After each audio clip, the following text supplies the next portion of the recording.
Blog Talk Radio.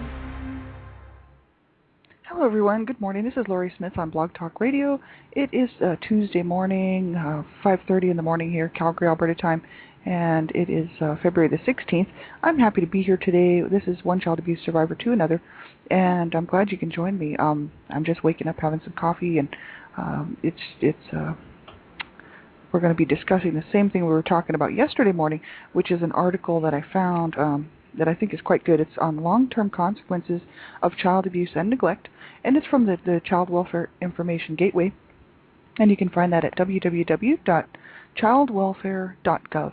And I really think this article is good. It's just an overview, sort of the factors that involved with long-term consequences of child abuse and neglect. So we'll continue on with that today, and I'm just glad you can be here. I just say this on every show. Please listen at your own discretion. If it's a subject or topic that you think might cause you some discomfort, or something that you find hard to listen to because it makes you uncomfortable, please turn it off. It's just not worth it. This show is all about awareness, prevention, education, regarding child abuse and the issues surrounding it. And, it's the topics are very sensitive, and I completely understand. And really, it's not for everyone. So if you're not feeling very safe and you're just feeling like this might trigger you, or, it could cause you to be uncomfortable for the rest of the day, or to have some serious problems with your own healing journey, then please turn it off, because it's not worth it. It's just not worth it. I want everybody to be in a safe place when they're listening to this. And if you're a young person, under the age of 18, especially younger, make sure you have someone to listen to this with you, because it's so important. We know there's so many people out there trying to get a hold of kids and trying to like online predators and all kinds of things like that. So I think that, and because of this topic, the subject surrounding abuse, I just think it's really a good idea for a young person to have someone to listen to this show with, and that way they can help answer questions and maybe just give you a little bit of help in that area, because the subject of abuse is very disturbing to most people, and that's why a lot of people don't talk about it, because it's very upsetting, and it can be very upsetting to think about. So, you want to make sure you're in a safe place when you're listening to this, and because I can't control what you listen to, and so if it makes you uncomfortable, please turn it off. So we'll keep going here. I wanted to keep on with this article here. Yesterday we were looking at psychological consequences and physical health consequences of long-term consequences of child abuse and neglect. So now today we're going to continue on with behavioral consequences and societal consequences. We might have read some of this behavioral consequences, but we'll just read it again. I'm reading right from their page. And you can follow me too, and you can go to this website and you can follow along if you'd like, www.childwelfare.gov, and the name of the article is called Long-Term Consequences of Child Abuse and Neglect.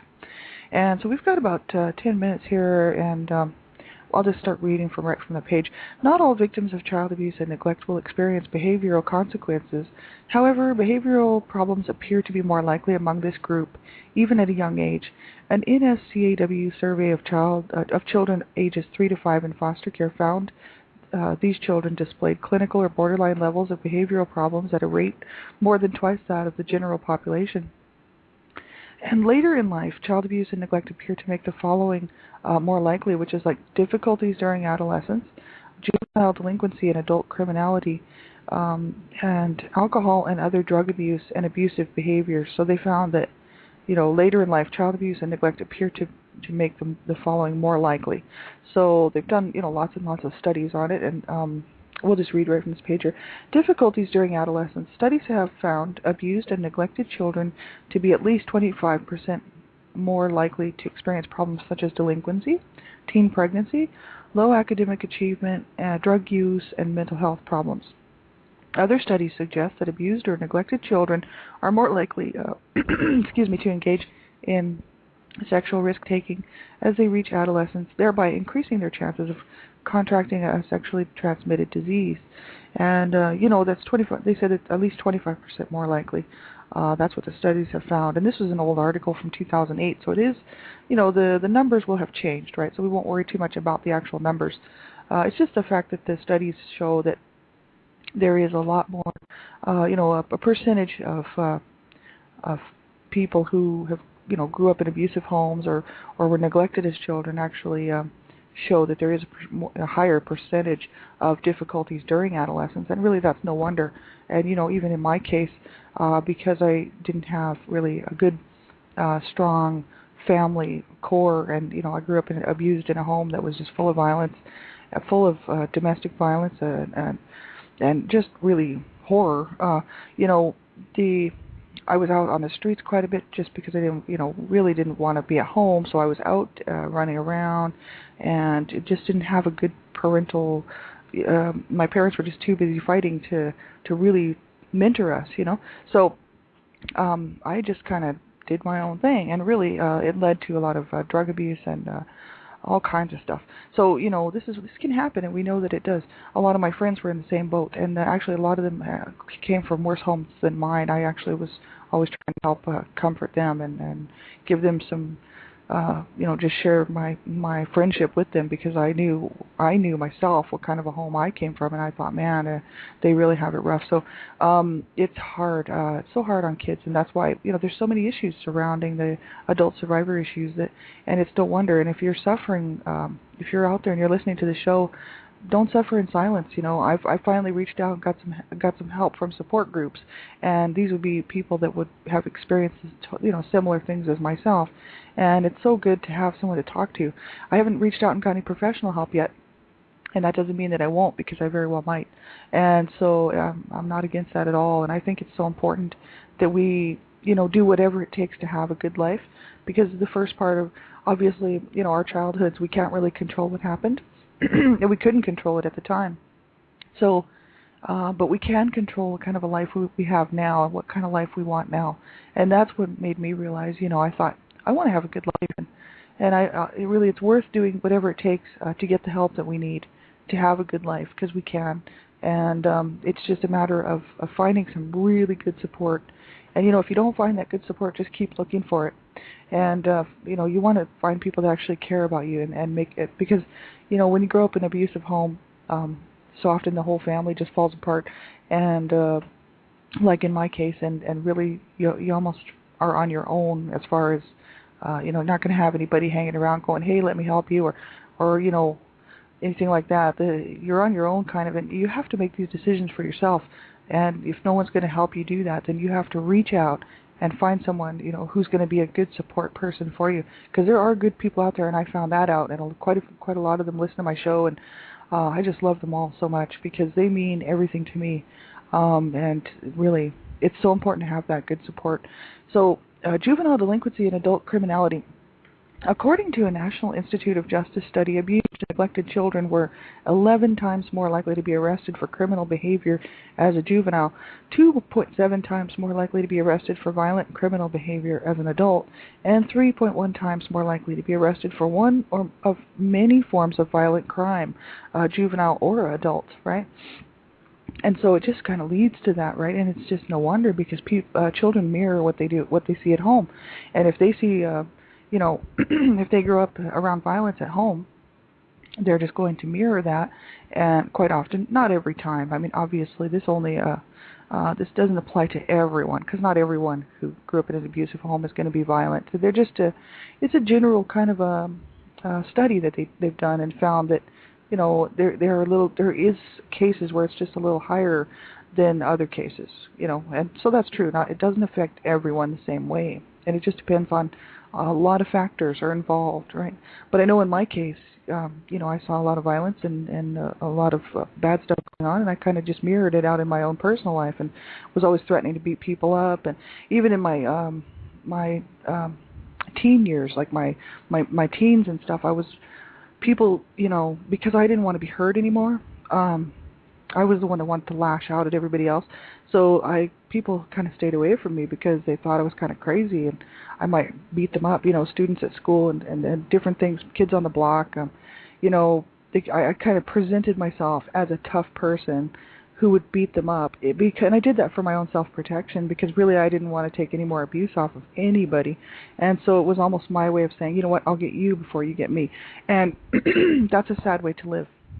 Because actually in my heart I was just crying, and I needed help, and I didn't know how to get it. So, this is a lot of the case, and a lot of times, kids just get they take on that role because they don't want to be hurt anymore. So then they are the ones that hurt people, and that's just so sad, because actually, if a person could have got help and not carry that anger and the feeling of self-preservation that you have to go out and beat people up just so that you don't get hurt, that's wrong. And people need, if you're experiencing that, get some help, because really no one deserves abuse, and so we didn't, and no one else does.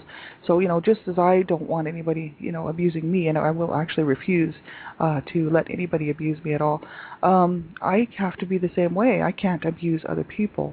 So see, it has to work both ways. So I know as a young person I had a lot of difficulties with that kind of stuff. So it's so hard. Alcohol and other drug abuse. Research consistently reflects an increased likelihood that abused and neglected children will smoke cigarettes, abuse alcohol, or take illicit drugs during their lifetime. According to a report from the National Institute on Drug Abuse, as many as 2/3 of people in drug treatment programs reported being abused as children. Now this I don't doubt at all. Because drugs, I know myself, I did drugs until I was 21, and somewhere in there between 20 and 21 I decided to stop. And I was so screwed up that I just thought that I would just continue on and finish the job that my parents had started. That was my mindset. And really all I was doing was hurting myself, because it certainly didn't hurt them. So the whole thing was I was doing that just out of anger and also as an escape, But I was thinking, yes, so what if I destroy myself? Because that's what you guys have done to me. That was my mentality. And they didn't care at all. So actually I was just hurting myself. So, these are things that can happen to people, and we know it does. And it's very, very sad. And I did a whole show on drug abuse on last Sunday. Last Sunday we did a half-hour program. And actually every Sunday I'm doing that until we're finished with the actual topic. Excuse me. Abusive behavior. Abusive parents often have experienced abuse during their own childhoods. It is estimated approximately 1/3 of abused and neglected children will eventually victimize their own children. 1/3. So, it's not everyone. It's not everyone who was abused as a child, would abuse their own kids. Some people go the opposite way and are overprotective because they don't want their children to suffer what they did. But in my case, my mom was abused as a girl growing up in her home. My grandmother was very abusive and actually, I don't know, just so violent and horrible. And there was, it's not just my mom saying that. All the people on my mom's side of the family knew my grandmother was like that. And there's, no doubt in my mind that my mom was treated very horribly as a child, and that's why she did what she did to me and some of our other siblings. We didn't all get treated the same way in our home, and some people say that that's not true, but it's very true. And so, my mother's behavior was actually a direct result of the way she grew up, and also a very unhappy, unsatisfying marriage, and a lot of health problems and mental issues. So there was so many things that was going on there, that caused her to do what she did. But not all people who are abused would abuse their children. So, they just say that about. It's just they estimate that it's just higher in that case. So we'll actually continue on this week, societal consequences tomorrow. We'll look at that and a summary, and we'll just continue on with the subject. I hope you all have a great day. Take care. I do have some references here.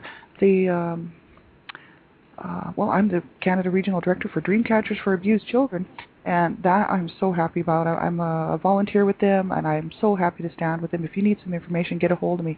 You can type into your browser, just type in Dreamcatchers for Abused Children, and it will bring up their website. They are on MySpace, LinkedIn, Twitter, Facebook. You can contact us anywhere.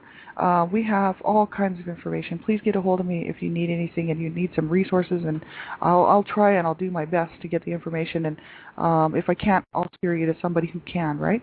I'm just so happy to stand with them, and I just be so proactive on child abuse prevention and awareness. The ASCA Adult Survivors of Child Abuse, I like this. We're doing this tonight, not tonight, but tomorrow night. This is a Morris Center program at www.ascasupport.org. It's a Survivor to Thriver workbook, and so that's a resource. And Linda Lee, my dear friend, has a two groups, Stop Child Abuse and Stop Child Abuse Women Only. It's called healtofeel.com, and you can find that http lindalee.ning.com. And be sure and check it out. I'm a member of all the groups there. Well, not all of them, but there's a whole bunch of them. There's like 30 groups within that network. Healing resources and all kinds of good stuff. So make sure that you take care of yourselves. Keep reaching out. Keep that hope alive. And we'll be talking to you real soon. Take care, everyone.